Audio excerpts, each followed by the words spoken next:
Are you happy that the agreed candidate is Tom Elliott? I am, because there's been an overall pact agreed between the parties, and as you know, North Belfast and East Belfast has been left to us to carry the standard for unionism.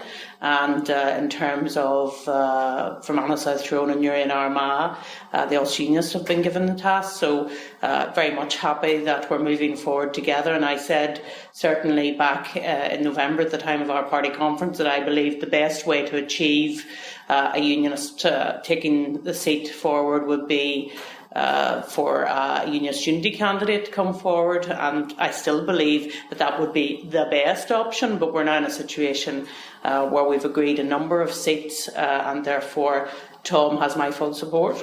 You said in November, of course, that you didn't think he could win.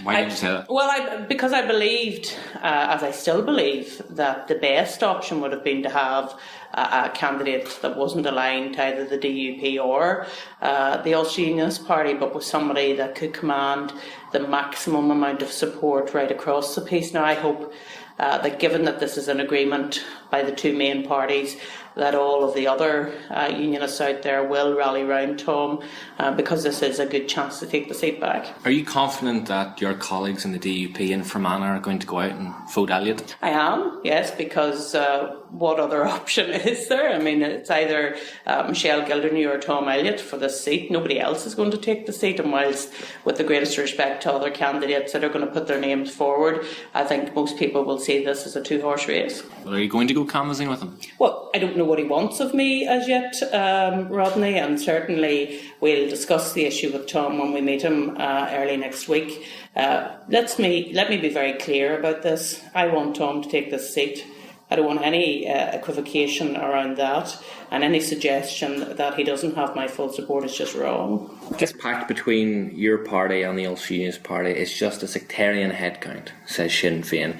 Is that what this is all about? Just about keeping Sinn Fein out of Westminster? No, it's absolutely not, but I'm not going to pretend that it's not about taking the seat back for unionism, because that's exactly what it's about, and it's about having an effective representation at Westminster for the most westerly constituency in the United Kingdom, Fermanagh-south Tyrone, and we haven't had any representation in Westminster for 15 years now, and that to me is wrong. We need to have that representation. And more than that, you know, of course Sinn Féin are going to say this is a sectarian headcount. I mean, what else are they going to say? Because they don't like it, because they know that this is a challenge to them in this constituency. And quite frankly, I think they're very worried about this seat. I think over the next period of time, you will see Sinn Féin investing an awful lot of time and energy in Fermanagh-south Tyrone, because they will want to make sure that Michelle keeps this seat for whatever reason, because let's face it, she doesn't